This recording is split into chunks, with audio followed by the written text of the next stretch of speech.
मी doctor Jalendra Kumar Sharma, associate NCC officer, Pandit Naval Kishore Sharma, राजकीय स्नातकोत्तर महाविद्यालय Dausa, assistant professor in economics. Dear cadets, आज का हमारा जो विषय है वो है कम्युनिकेशन स्किल, अर्थात संचार कौशल। कम्युनिकेशन स्किल्स पर बातचीत करने से पूर्व इसका अर्थ जान लेना अधिक महत्वपूर्ण है कि व्हाट इज कम्युनिकेशन स्किल। संचार कौशल क्या है? संचार कौशल वह क्षमता है जिसके जरिए हम विभिन्न प्रकार की जानकारी देने और प्राप्त करने के लिए करते हैं। संचार मानव जीवन के लिए बुनियादी ज़रूरतों में से एक है। संचार एक वो कला है जिसके जरिए हम किसी को अपनी ओर आकर्षित कर सकते हैं। संचार कौशल दूसरों को समझने और अपने आप को समझाने का सबसे बेहतर तरीका है। एक उत्कृष्ट संचार कौशल विकसित करने के लिए एक कैडेट्स में, एक व्यक्ति में किन किन गुणों का होना आवश्यक है, इस पर हम चर्चा करेंगे। पहला गुण है ध्यान से सुनने की क्षमता। संचार कौशल का पहला कदम है कि सामने वाले को हम ध्यान से सुने। सुनते समय ऐसा कुछ भी न करें जिससे आपका ध्यान भटकता हो। बातचीत के समय अपने आप बाल संवारना या पेन से खेलना, पैर घुमाना या फिर अपने अगले जवाब के बारे में सोचना इत्यादि से आप कहीं जाने वाली बातों के कई महत्वपूर्ण अंश सुनने से वंचित रह सकते हैं। बोलने वाले को बीच में न टोके। आधी अधूरी बात सुनकर बाकी के विषय में स्वतः धारणा बनाने से हमें बचना चाहिए। दूसरा गुण है आई कांटेक्ट बनाए रखना चाहिए। बातचीत के दौरान हमारा लक्ष्य ये होना चाहिए कि सामने वाला शख्स आपकी बात को ध्यान से सुने। इसके लिए हम अपनी आँखों के एक्सप्रेशन का यूज कर सकते हैं ताकि सामने वाले शख्स को ऐसा न लगे कि आप सिर्फ एक ही तरफ फोकस कर रहे हैं।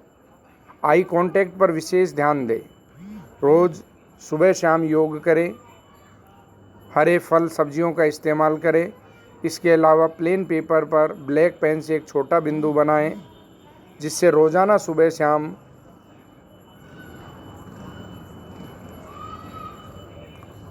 ध्यान से करीब आधे घंटे तक देखें। इससे आपके आई कांटेक्ट में वृद्धि होगी। तीसरा है सवाल पूछें। यदि कुछ समझ नहीं आए तो आपको पूछना चाहिए। ये सुनिश्चित करें कि आपने वही सुना और देखा है जो वक्ता कहना चाहता है। चौथा गुण है सटीक बोले।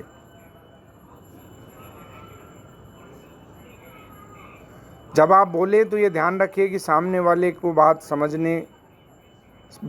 अपनी बात समझाने का दायित्व आपका है। इसलिए बोलने की रफ्तार, उच्चारण इत्यादि ऐसा होना चाहिए कि श्रोता उसे आसानी से सुन और समझ सके। अत्यधिक तेज या धीरे बोलने से बचे। शब्दों का चुनाव श्रोता को ध्यान में रखकर करें। बिना बोले सिर्फ हाव भाव से ही हम बहुत कुछ कह जाते हैं। जब आप बोल रहे हों तो पूरा ध्यान अपने श्रोता पर रखें।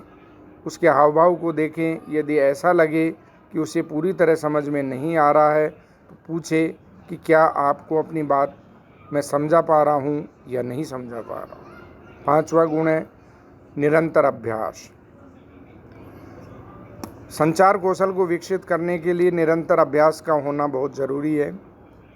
ये निरंतर अभ्यास तभी हो सकता है जब हम अपनी दैनिक क्रियाओं में बातचीत स्पष्ट और सरल तरीके से करें।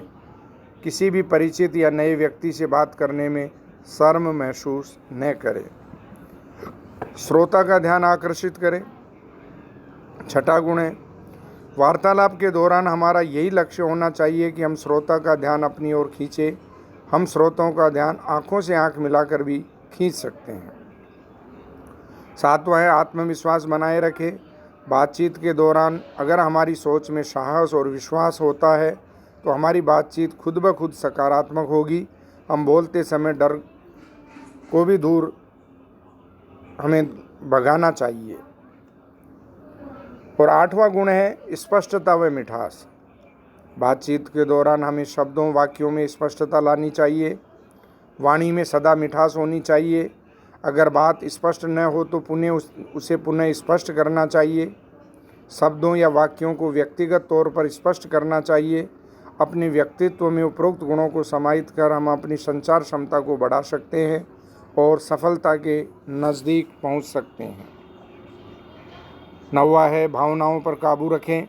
यदि आपका सहयोगी अपने हिस्से का काम पूरा नहीं कर सका है तो उस पर चिल्लाने से समस्या का समाधान नहीं होगा। इसलिए अपनी भावनाओं को अपने कंट्रोल में रखें।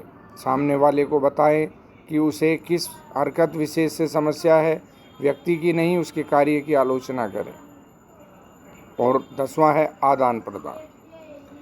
बातचीत के दौरान हमारा 45% समय सुनने में गुजरता है। वहीं अधिकांश लोग बात सुनने को गंभीरता से नहीं लेते हैं, जबकि सुनना कम्युनिकेशन का बेहद ज़रूरी हिस्सा होता है। सुनने की कला से जुड़ा पहला नियम यह है कि बोलने वाले को ये एहसास होना चाहिए कि उसकी बात ध्यान से सुनी जा रही है। इससे संबंधों में भी मजबूती आती है।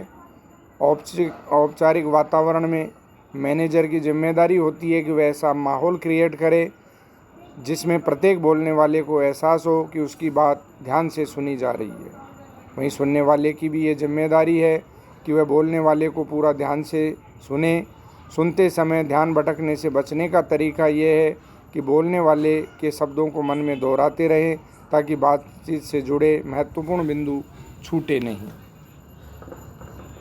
11वां है बॉडी लैंग्वेज।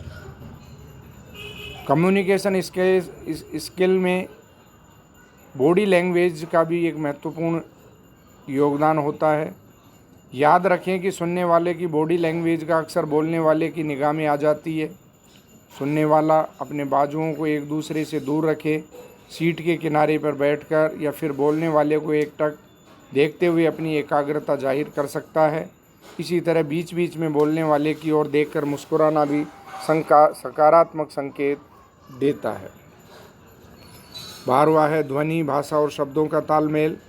कम्युनिकेशन एक सीखने की कला है और इसे अपने सहज भाव में ही ये सबसे अधिक प्रभावी दिख सकती है। उदाहरण के लिए स्वतः स्फूर्त तौर पर दी गई स्पीच का औपचारिक तौर पर दिए गए भाषण से अधिक असर होता है। बेशक एक असरदार कम्युनिकेशन के तौर पर अपने हुनर को चमकाने के लिए किसी को भी समय लगता है, परंतु सहज और प्राकृतिक कम्युनिकेशन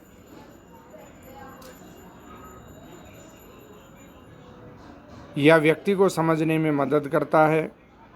इसके जरिए आपसी मतभेद दूर होता है, भरोसा और आदर बढ़ता है। इसमें उच्चारित शब्द और भाव बहुत बड़ी भूमिका निभाते हैं, जिसके जरिए रचनात्मक विचार पनपते हैं, समस्याएं सुलझती है और सहयोग बढ़ता है। संचार के प्रकार।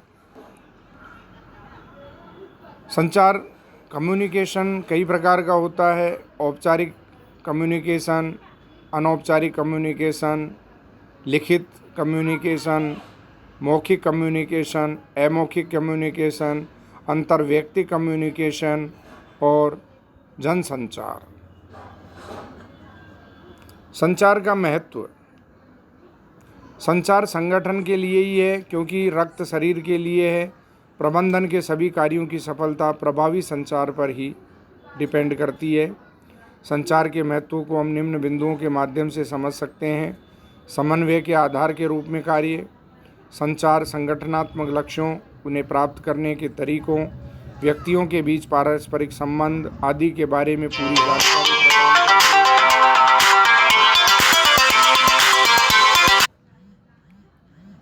जानकारी प्रदान करके संगठन में विभिन्न विभागों और व्यक्तियों की गतिविधियों के समन्वय में मदद करता है।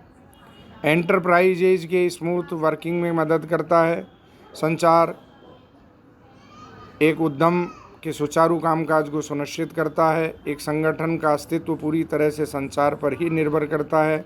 यदि संचार बंद हो जाता है तो किसी संगठन की गतिविधियां में गतिरोध उत्पन्न हो जाता है। निर्णय लेने के आधार के रूप में कार्य। संचार सभी आवश्यक जानकारी प्रदान करके निर्णय लेने की प्रक्रिया में मदद करता है। प्रासंगिक जानकारी के संचार के अभाव में कोई भी सार्थक निर्णय नहीं ले सकता। प्रबंधकीय क्षमता बढ़ाता है। किसी उद्यम के लक्ष्यों उद्देश्यों के बारे में जानकारी प्रदान करता है। निर्देश प्रदान करना, नौकरी और जिम्मेदारियों का आवंटन करना, कामगारों के कामकाज की देखभाल करना, ये सब कम्युनिकेशन के माध्यम से ही संभव होता है। सहयोग और औद्योगिक शांति को बढ़ावा देता है। एक संगठन के सुचारू और कुशल कामकाज को सुनिश्चित करने प्रबंधन का मुख्य उद्देश्य है। यह तभी संभव है जब प्रबंधन और श्रमिकों के बीच शांति और सद्भाव हो। दो तरफा संचार उसी को स्थापित करने में मदद करता है। सहयोग और औद्योगिक शांति को बढ़ावा देता है। एक संगठन के प्रभावी नेतृत्व स्थापित करता है। एक अच्छे नेता के पास अधीनस्थों के व्यवहार को प्रभावित करने के लिए कुशल संचार कौशल होना चाहिए। इस प्रकार संचार नेतृत्व का आधार होता है, मनोबल को बढ़ावा देता है, प्रेरणा प्रदान करता है। एक कुशल संचार प्रणाली अधीनस्थों को प्रेरित और संतुष्ट करने में मदद करती है। इसके अलावा ये एक सहभागी और लोकतांत्रिक प्रकार के प्रबंधन को स्थापित करने में भी मदद करता है। जय हिंद, जय भारत।